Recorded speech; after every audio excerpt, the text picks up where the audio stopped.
Hello, I'm Jason from StrataGames, and today we are playing this pile that I saw someone had trophied with recently. This is by Chen Jesu, or at least that's who trophied with it.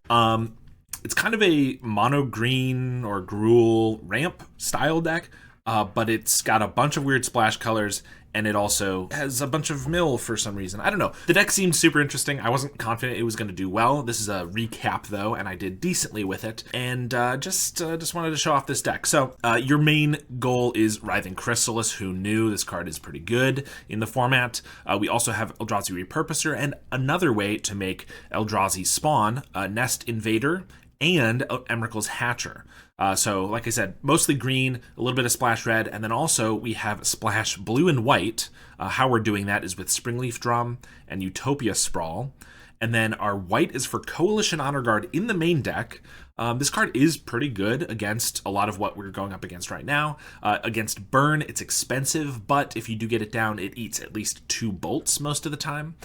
Which can just be very helpful padding your life total. Also, until they have 2 bolts, it kind of stonewalls their attacks. It's also decent against Elves, because unless they have a Masked Vandal on the field, they can't target their creatures with Nyxborn Hydra, Quirion Ranger, or Timberwatch Elf. So it's good there. It's good against removal. It's just a Lightning Rod to keep your Writhing Chrysalis alive. So it's usually a sideboard card, but it's decent. And then we're also splashing blue for Distant Melody. All of our Eldrazi spawn makers means we have a lot of creatures of the same type. So Distant Melody is a way that we can draw, 3 or maybe as many as 10 cards with just 1 card. So I'm excited to see how that's going to work out. The way to get to our Writhing Chrysalis, which is the most important card in the deck, we have 4 Cash Grabs, 4 Malevolent Rumbles, which also makes spawn, of course, and also 4 Grapple with the Past. This one seems by far the worst of these, and I'm not confident it's really the best in this deck. You only mill 3 for 2 mana instead of 4, and you can't grab any permanent card, only a creature or a land, but it is from your graveyard, so you can get something that previously was put into the graveyard, not just milled from that time. And then we also have some Masked Vandals of our own. This is also an Eldrazi.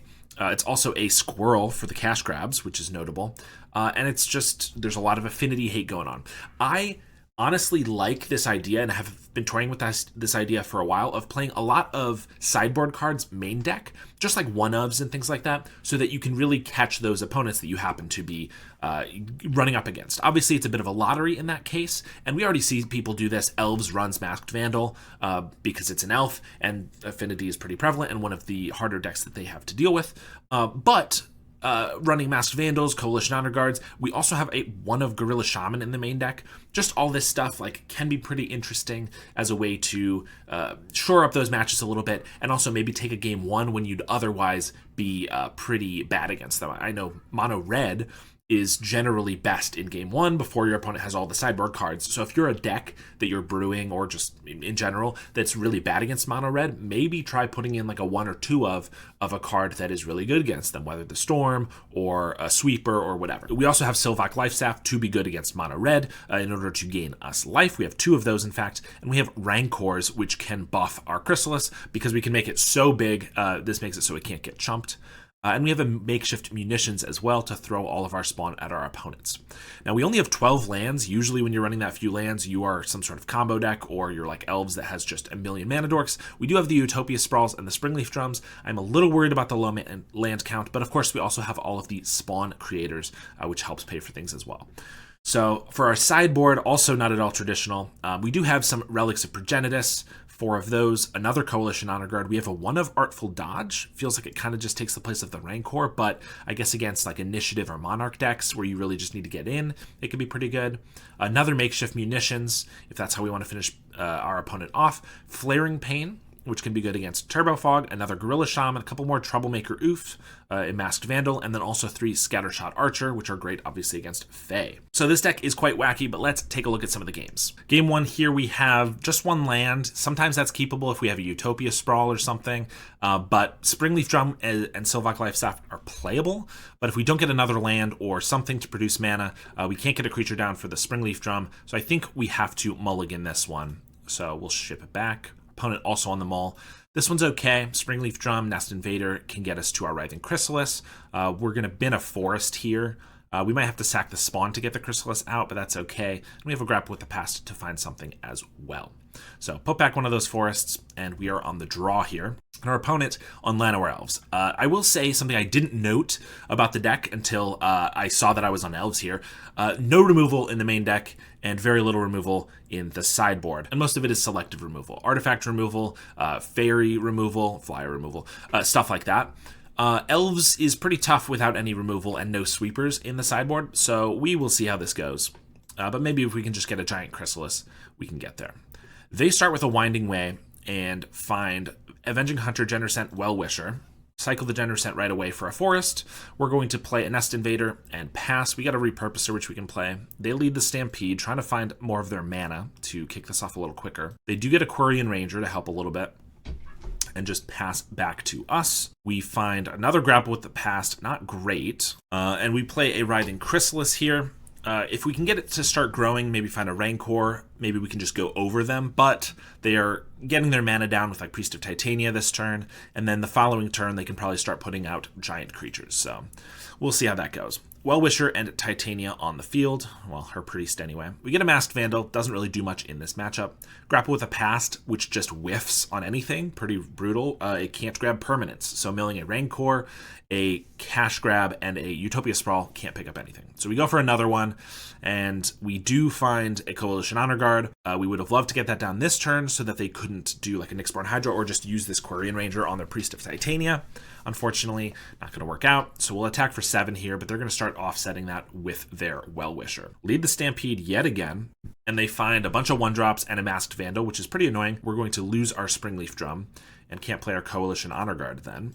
And they have a little bit of lag here in our replay. A Timberwatch Elf as well, and they play their Avenging Hunter, get a Forest, and they even buff up their Avenging Hunter with the Nyxborn Hydra. We do have a Masked Vandal that we can take out the Nyxborn Hydra with, but they have this Timberwatch Elf with a Quirion Ranger. We draw a Forest, and unfortunately not being able to get the Coalition Honor Guard down, there's no way we're going to be able to survive this game. So as I was saying, we don't really have a great sideboard for this matchup, but we did have some cards in our main deck that are not very good, namely the Gorilla Shaman. We took out a Grapple with the Past and our Silphog Lifestaffs, which don't feel very good.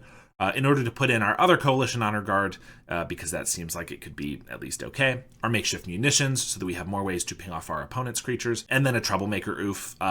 Troublemaker Oof and Masked Vandal can be okay against a Nyxborn Hydra, and the 2/2 body will attack them a little bit more aggressively. So, like I said, not a great matchup for us, but we'll do what we can. This hand is pretty decent. We can start with the Utopia Sprawl, get a Coalition Honor Guard down on turn 3, if not sooner. Probably not sooner, but on turn 3. And we have a Repurposer here, so we can start attacking in for a bit. Unfortunately, they have a Masked Vandal on turn 2, cycling a Genersent. We have the Springleaf Drum, but it is going to set back our Coalition Honor Guard back a turn. So we're just going to play a Nest Invader here and pass to them after attacking for 3. They play Llanowar, Fyndhorn, and Well-Wisher, so they're going to start gaining a bunch of life again. Rancor on our Nest Invader, so we can get it for 7. And then we're going to play another Nest Invader. Here, we would have had to sack 2 spawn, I think, to be able to get the Coalition Honor Guard down. I probably should have done that, but I figured with nothing on their field that matters about targeting, the only concern here is if they have a Nyxborn Hydra this turn, and I decided to take that risk to leave our guys around so that like a Distant Melody would be good. They did get a Quirion Ranger and get to play it and use it on Well-Wisher, so that is a bit of a thing that we could have stopped with the Coalition Honor Guard. They did gain an extra, 8 life, so that's pretty brutal, I will say.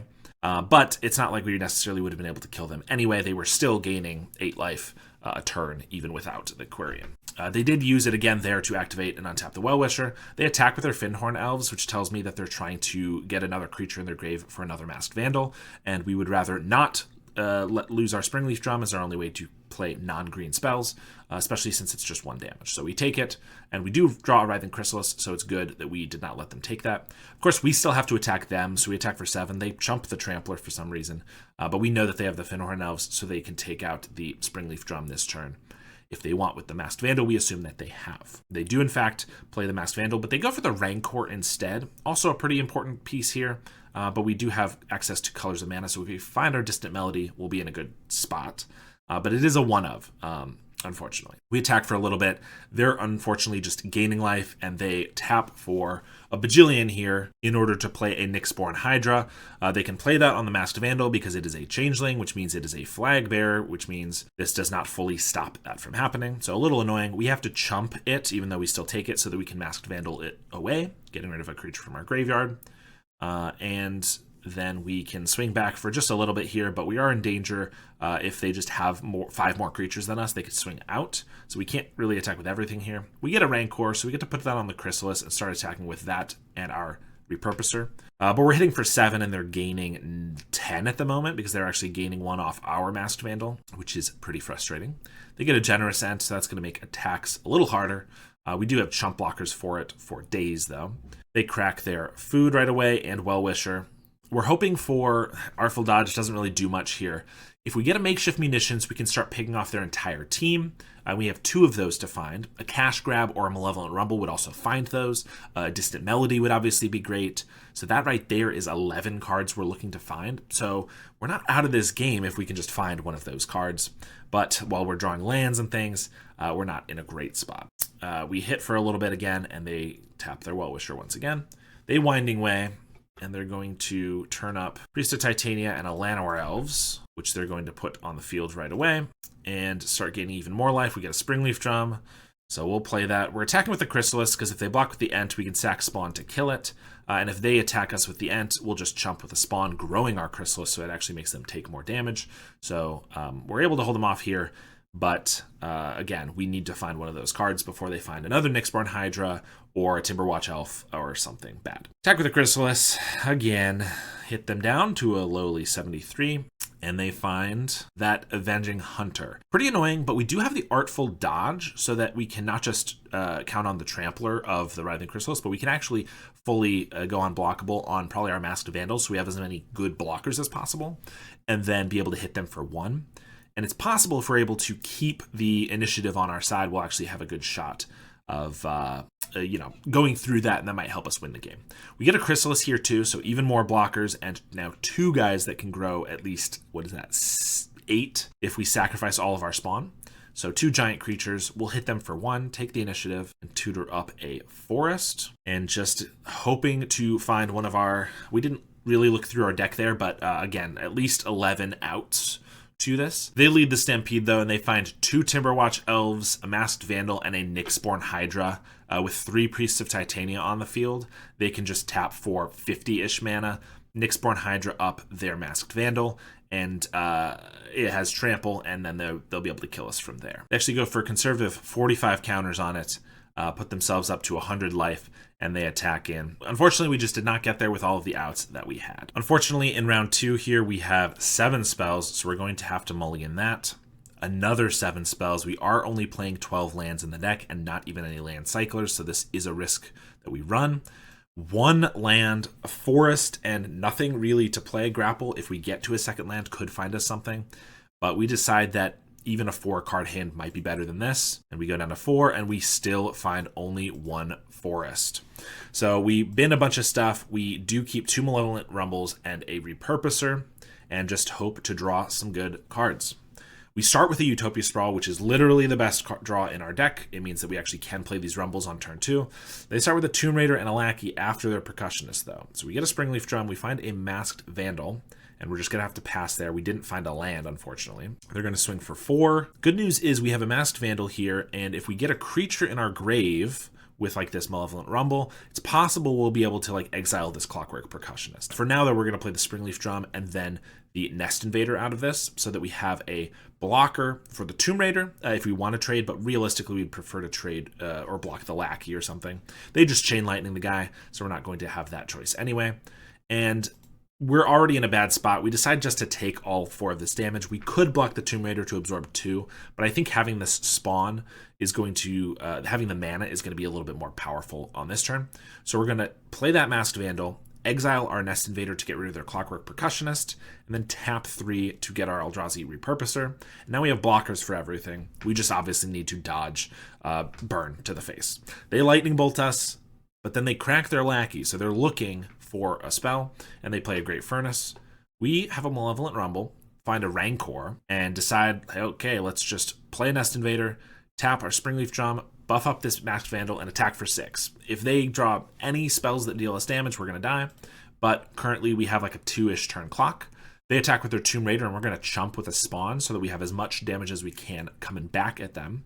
We get our main deck Gorilla Shaman, which doesn't look amazing here, but we can take out a Great Furnace and a Treasure. It actually will make it so that their Tomb Raider is only a 1/2. And they concede there. They're at 6, so the best they can do is chump this Repurposer, and they're taking 6. I guess they don't even have a single bolt or anything to pick off one of these guys, or they just didn't want to keep going. But we were able to pull that one out despite our mull to 4 and them having a pretty fast start. Game 2 here, we have 1 land again, but we have the Utopia Sprawl. And that into a Nest Invader, into another Nest Invader, into a Troublemaker Roof, that is definitely playable. So we're keeping this one. They have the Dream start with the Tomb Raider Great Furnace, so we'll have to go up against that. But we do get Nest Invaders out on turn 2. We also draw Chrysalis here.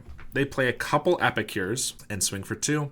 We get to play a Nest Invader. We're going to play a second one, sacking the first spawn, just so we have as many blockers as possible here. They get a Lightning Bolt off the top with their Synth, play another Lightning Bolt, and they still get to swing for 4 here, so we're down to 10. But again, we need that spawn so we can play this Chrysalis. We actually get a Springleaf Drum, which is essentially free since we're going to sack that spawn anyway. Then we play our Chrysalis, and they crack their Synth into a Lackey, and can't really swing. They could have gotten in for 1 damage, but they would have lost a creature. We tap for a Coalition Honor Guard here. This has got to absorb some bolts, and they're only at 2 cards, so that can be pretty good. They bin a card with blood and actually bin another card with their other blood, play a land, swing out with the team, which tells me they probably have a Lightning Bolt for this Honor Guard, but that's okay. We get to block and chump in a way that we eat 2 of their creatures, trade with a Bolt, and only take 2 damage. So we're at 8. But we have a Rumble here into a Utopia Sprawl. We get to tap the Springleaf Drum to use the Forest this turn with the Utopia. Troublemaker Oof away one of their Great Furnaces just because we can. And attack for 4 because we have blockers here that are pretty decent. We can block here and only take 1 damage from them. And since we're at 7 and they only have 1 card, I don't think we're going to die. And like last game, we want to start attacking them as quickly as possible so that we can turn the tide and don't give them the opportunity to draw more burn. So they lose a creature and kill our spawn on the attacks here, and then they're going to sack their Lackey and then end the festivities, finishes off our Troublemaker Oof. But we get to play an Emrakul's Hatcher here and then Rancor up our Writhing Chrysalis, which gives it 7 power, attack with it. We're actually going to sack the spawn that we tapped to make 8 power, so we probably almost definitely will have lethal on them this next turn, even if they have a bolt for the Emrakul's Hatcher, and they do not, and they scoop it up right there. So actually able to take down mono red with this deck. Here we get the opposite of what we've been seeing, actually 2 lands and 2 Utopia Sprawls. So a bunch of mana. Hopefully we'll just find some good cards with this grapple with the past. So we're going to, of course, start with the Utopia Sprawl. We get to put down a Repurposer on turn 2. This also makes it look like we're just playing a Stompy. And they go Forest, Springleaf Drum. And this is a really weird combo because I've only seen one other deck, at least recently, play both Forest and Springleaf Drum. And that's this deck that we're playing right now. Admittedly, I saw this deck on Twitter, and then I found it in the leagues on MTG Goldfish. And I assumed that somebody else did the same thing. Easy Mud 1, I believe, also saw this deck.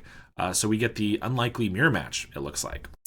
We get to play our Repurposer after playing our Utopia Sprawl, and they don't have anything here. So we have the better start, which is good. Also, our Masked Vandal, as soon as we can get it online with a creature in the graveyard, maybe with this grapple with the past, we can exile their Springleaf Drum, which, as we know, assuming they are playing our deck, will hinder them quite a bit. We have this Coalition Honor Guard, which could be decent too. Also, with your Utopia Sprawls, usually your first one you want to do red, so you can get your Chrysalises. Your second one you want to do white. I absolutely accidentally don't attack for 3. That was not intentional. It was just I clicked through. So they should be at 3 less, but we missed it. We do grapple with the past and find a creature, so we're able to exile their Springleaf Drum. They cash grab and pick up a Forest, and then have a Masked Vandal of their own to get rid of our red Utopia Sprawl, and then Rancor up their guy, so it'll trade with a Repurposer. We have another Repurposer coming, as well as a Coalition Honor Guard, so I'm happy to make the trade. Play the Honor Guard, and then pass to them. They go for a Malevolent Rumble and find a Utopia Sprawl, and then they just play that right away on red. We equip our Sylvok Lifestaff and play our Repurposer, finally attacking in for some damage, even since we missed that one turn. Hit them for 4. They have another Repurposer. It means that we can't really attack with our Masked Vandal, unfortunately. And they have a Sylvok Lifestaff, but they don't equip it this turn. That means that our Honor Guard and a Repurposer can attack in. Our Honor Guard is not at risk of dying. And we get a Masked Vandal. We do have a Repurposer in the grave, so we could definitely use it to remove their Utopia Sprawl or their Life Staff. We trade Repurposers and hit them for 3. And we decide to take the Utopia Sprawl because we're more worried about a Chrysalis. They go for a Grapple with the Past and play a Repurposer. And this is where the board really starts to get gummed up. 3/3 means we can only attack with this Coalition Honor Guard. And as soon as they equip it with a Sylvok Life Staff, I don't really want to make this trade. They actually get another Life Staff. We do get a Grapple with the Past, so we're going to use that. And we pick up a Repurposer, so we're going to play that. And then we're going to just pass and try to trade the Repurposers next turn so we can once again start attacking with all of our other creatures. We get another Grapple with the Past and decide just to swing with the Eldrazi Repurposer. We do this first so that if we whiff on the Grapple, we can still pick up the Repurposer. And I didn't equip the Life Staff over there because I don't think the life is very important.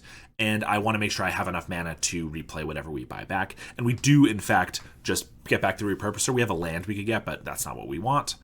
They buff up one of their spawns, but otherwise they're just hitting land drops. We get another Masked Vandal, so I guess we're just going to take out one of these Life Staffs, so they gain less life, can't block it quite as well. And we attack for 8 here. They just take it down to 8.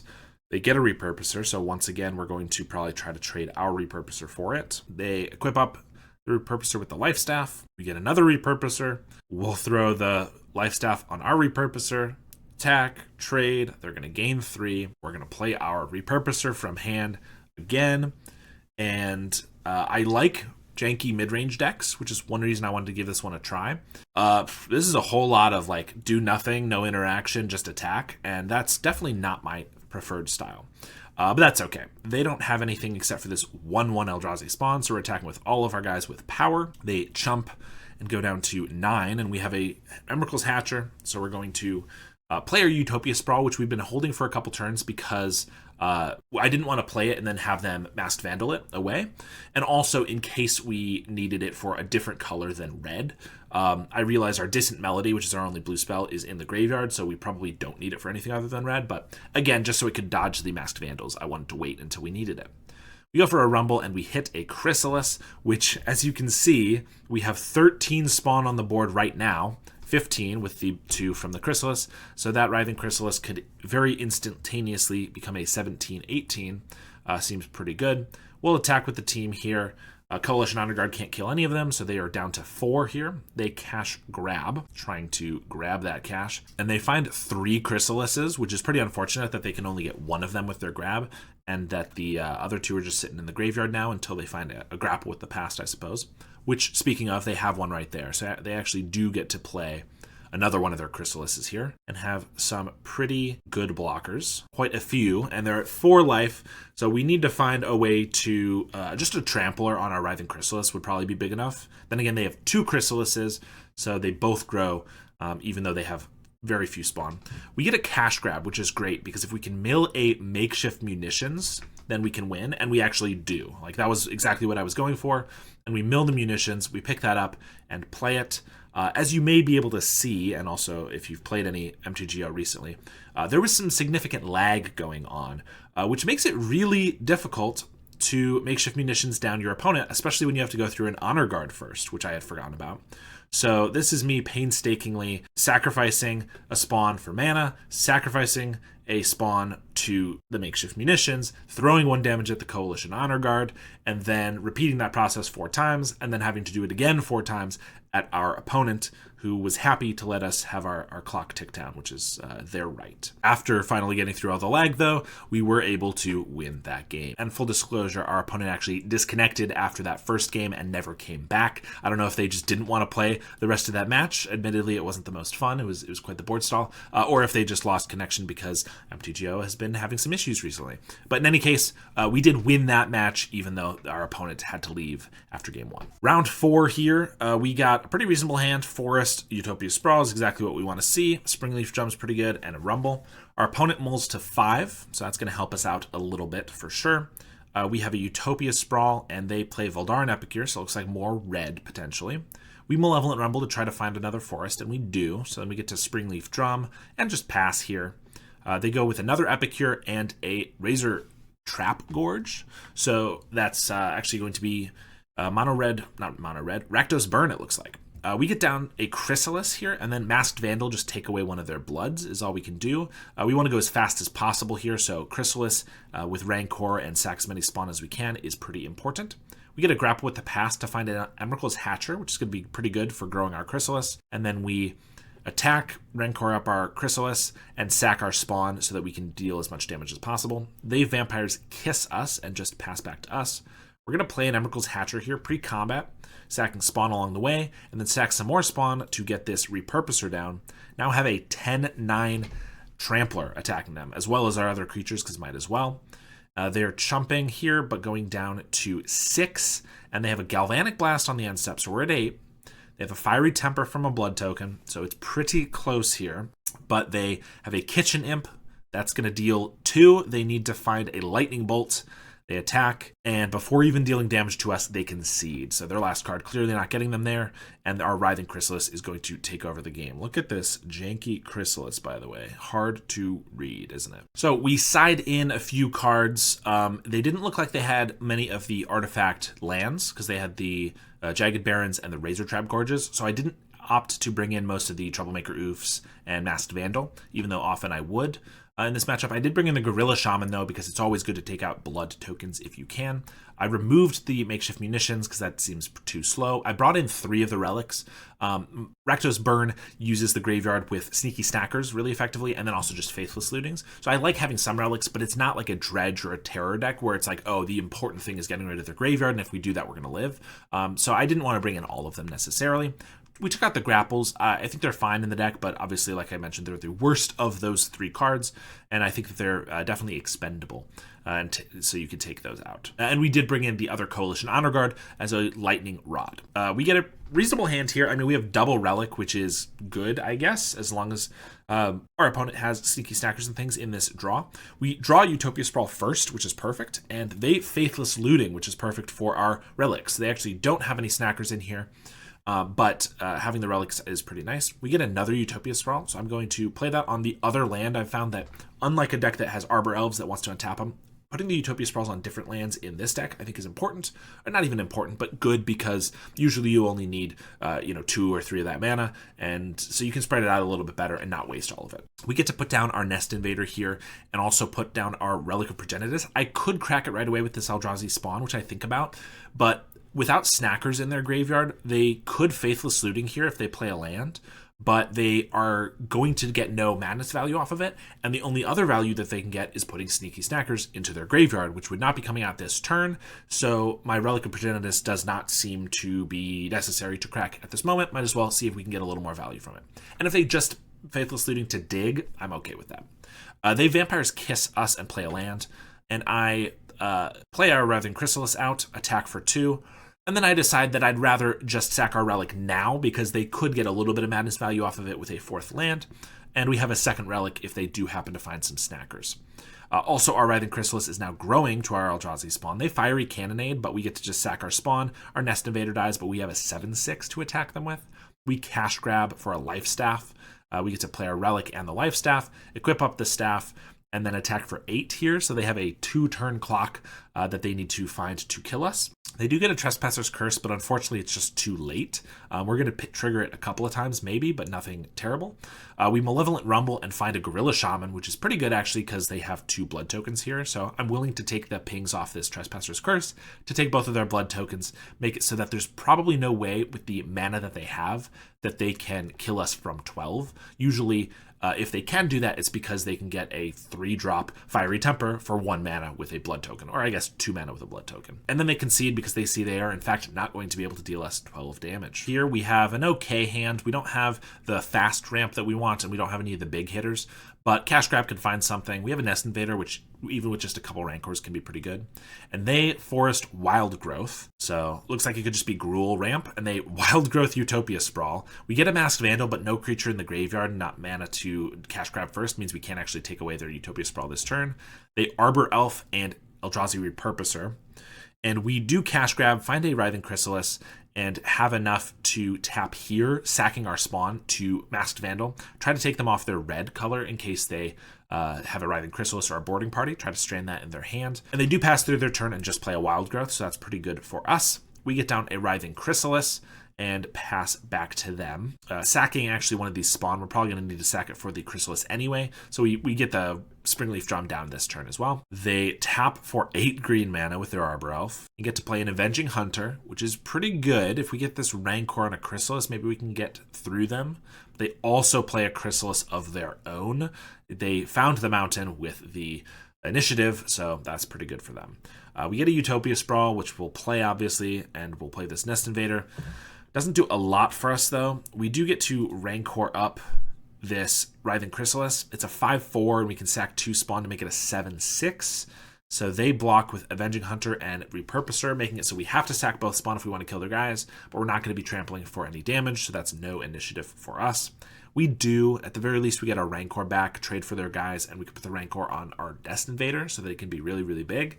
Unfortunately, their Chrysalis, with 2 counters from the Forge and also 4 spawn on board, is going to be quite a bit larger than our Nest Invader, even with 2 Rancors. They play a Repurposer to buff up their Chrysalis even more and sack a bunch to play a Boarding Party, making a massive Chrysalis and cascading into a Malevolent Rumble here. They take an Avenging Hunter from their Rumble. They attack in. We are able to trade our Nest Invader with a Rancor on it for their Boarding Party, which is pretty good, and then we just take 8, and of course we'll have that Rancor back. All we draw, though, is a Nest Invader, which we play. We have 2 Rancors we could put on a Nest Invader now, but doesn't really do us any good. I'd rather see if we get like a Chrysalis or something else that's going to be a little bit bigger and try to kill him that way. They do get down their Avenging Hunter, though, and trap us. We draw a Sylvac Lifestaff. There's no way we're going to be able to beat this, so unfortunately we just got to concede. For our sideboard, we take out Makeshift Munitions, which is too slow, and 2 of our Honor Guards in favor of the Masked Vandal and the Troublemaker Oof.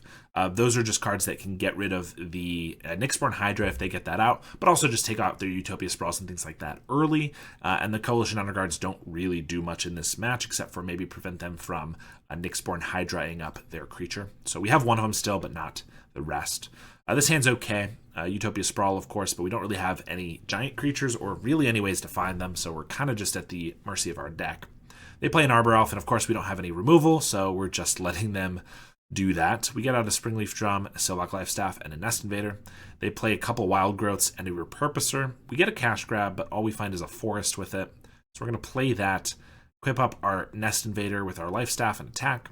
They will trade, and we're trading so that we can Masked Vandal away one of their Wild Growths. So at least we'll set them back a little bit of mana, although they also got the extra spawn from it. They do play an Avenging Hunter here. I do believe we brought in that Artful Dodge as a way to take the initiative as well. So we'll see if that comes up. We get a Chrysalis, so we can play that, maybe a way to contend with their Avenging Hunter. And I play out this Honor Guard, sacking a couple spawn, thinking for a second that this Forge from the Undercities, put 2+1/+1 counters on target creature, is going to have to target the Honor Guard, or at least the Masked Vandal. Unfortunately, I forgot that Honor Guard says whenever an opponent is choosing targets as part of casting a spell or activating an ability they control. And this is a triggered ability, which means it actually does not require them to target these guys. So that was a little bit of an oversight on my part. They play Bannerhide Crew Shock. We just get a Springleaf Drum. They drain us for 5 with the Trap.